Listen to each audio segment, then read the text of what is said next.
এই ভিডিওর মধ্যে আমরা অনুশীলনী R1 এর কোয়েশ্চেন নাম্বার 14 আমরা সলিউশন করব। এটার মধ্যে কি কইছে, নিম্নের ভগ্নাংশগুলিকে শতকরা রূপে লিখো। তো এর মধ্যে টোটাল 6টা রোমান 6টা কোয়েশ্চেন আছে। তো আমরা একদম সহজ সরলভাবে সমাধান করব। চলো আমরা বোর্ডের মধ্যে চলে যাই। তো কোয়েশ্চেন নাম্বার 15 এর টোটাল 6টা প্রশ্ন আছে, আমরা বোর্ডের মধ্যে লিখে লিখছি কিভাবে করব। কইছে ভগ্নাংশগুলো থেকে আমি কিতা করতাম, শতাংশে পূরণ করতাম। তো কোয়েশ্চেন নাম্বার 14 এ আমরা কিতা করছিলাম যে শতাংশ থেকে আমরা নিছিলাম কিতা ফ্র্যাকশনে, মানে ভগ্নাংশে, ঠিক আছে। তো শতাংশ থেকে ভগ্নাংশে নিলে আমরা কিতা দিয়ে ভাগ দিছিলাম, 100 দিয়ে ভাগ। কিন্তু এখন কইছে ভগ্নাংশটা থেকে, ভগ্নাংশ মানে কি, প্রথমটাতে দেখো 1/2 আছে, এটা থেকে কিতা নিতাম, শতাংশে। তো যখন শতাংশে নিব তার মানে এই চিহ্নটা লাগাইতে লাগবে। তো শতাংশ যদি নিতে লাগে আমরা 100% দিয়ে পূরণ করব। অর্থাৎ তোমরা মনে রাখবা যে যে কোনো সংখ্যারে যখনই কইবা ভগ্নাংশ থেকে শতাংশে নাও, তখন 100% দিয়ে পূরণ দিলে এই পুরা সংখ্যাটাই কেটে আইব, শতাংশ হয়ে যাব। কেতার লাগে, কারণ 100% দিয়ে পূরণ দেওয়া হইব।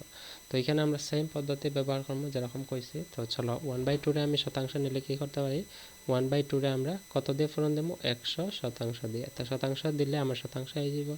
আমরা জানি 2 দিয়ে 50 রে 100 রে কাটলে যাব 50, 50 দুগুণা 100, তো 50 পূরণ 100 এক হইল গিয়ে 50, লগে কি আছে, শতাংশ। এটা হচ্ছে আনসার। এটা কি আছে 1/4। তো 1/4 রে আমরা 100 দিয়ে পূরণ দিলে, 100% দিয়ে পূরণ দিলে আমরা পাইমু 4 দিয়ে যদি 25 100 রে কাটি কত যাব, 4 25 100, তো 25 একে 25, 25%। ঠিক একই রকম ভাবে 3/20 ইনটু কত দিয়ে পূরণ দেবো, 100% দিয়ে। 100% দিয়ে পূরণ দিলে আমরা জানি 2 দিয়ে 100 রে কাটলে আমরা পাইমু 20 আছে। তো 20 দিয়ে 100 রে কাটলে 5 20 100, তো 3 5 হইব 15, লগে আইব শতাংশ। একইভাবে আমরা এইটারও করব, কি করব, 42/125 ইনটু কত দিয়ে করব, শতাংশ চাইতো যেহেতু ভগ্নাংশ থেকে, তো আমি 100% দিয়ে পূরণ দেব।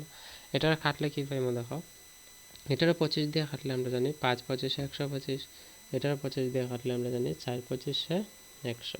তো আমরা 4 পূরণ 42 যদি থাকে, 4 দুগুণ এটা পূরণ করলে আমার পাইমু 4 দুগুণে 8 আর 4 4 16, 168, 4 4 16, 4 দুগুণে 8 এবং নিচে কি আছে 5। তো অনেকেই এরকমভাবে আনসার রাখিয়া যায়, এরকম যদি রাখিয়া মার্ক তোমরা পুরা পাইতাই না, আমরা কিতা করতে লাগবে, এটা ভাগ করিয়া শতাংশ লাগাই দিয়ে দিতে লাগবে। অর্থাৎ আমি যদি 5 দিয়ে এটার ভাগ দেই, তো আমি পাইমু 5 3 5 15, 3 5 15 থাকে 1 16, 16 রান। আবার আইব 3 5 15, 16 থেকে 15 গেলে থাকে 1 18, 18 আমি আবার করতে পারি 3 5 15 থাকে 3, 3 আইলো 0.6, 33.6% হইব কি আমার রাইট আনসার। বুঝা গেছে আশা করি কিভাবে আমরা বার করবো। ঠিক একইভাবে আমরা ফার্স্ট নম্বরটা সমাধান করবো, কিন্তু ফার্স্ট নম্বরটার মধ্যে দেখো দশমিকের সংখ্যা আছে। তো প্রথম আমরা এই সংখ্যাটারে ভগ্নাংশের নিব কিভাবে, দশমিক উঠাইতে হলে। তো এটা দশমিকে যদি উঠাই আমরা কি করতে পারি, 25 থাকবো, দশমিক কয় ঘর পরে আছে, 2 ঘর পরে। তো নিচে কত আইব, 100 আইব। তো দশমিক উঠছে, 100 দিয়ে ভাগ হইব, পূরণ কত হইতো, 100% দিয়ে পূরণ হইতো, কারণ শতাংশ আইতো। তো আমরা জানি 100 100 ক্যান্সেল, থাকবো কত, 25%। আশা করি বোঝা গেছে, একদম সিম্পল। এটা কি আছে 125। তো 125 রে আমরা 100 দিয়ে ভাগ দেবো, কেন, কারণ দশমিক আছে, দশমিকটা উঠাইতে লাগবো। তো এটা হচ্ছে ভগ্নাংশ। এটারে যদি আমরা 100% দিয়ে পূরণ দিই, তো এটা কি আইব দেখো, 100 100 ক্যান্সেল যাইব, আমার থাকবো কত, 125%। আশা করি বোঝা গেছে। এটা হচ্ছে আমরা অনুশীলনী R1 এর কোয়েশ্চেন নাম্বার 15 এর সবগুলোর সলিউশন। আশা করি ভালো লাগছে। সো কোয়েশ্চেন নাম্বার 16 এর সলিউশনটা ভিডিও ডেসক্রিপশনে লিংক আছে, তোমরা দেখে লয়া। So see in the next video, until then keep watching, keep sharing and take care, bye by.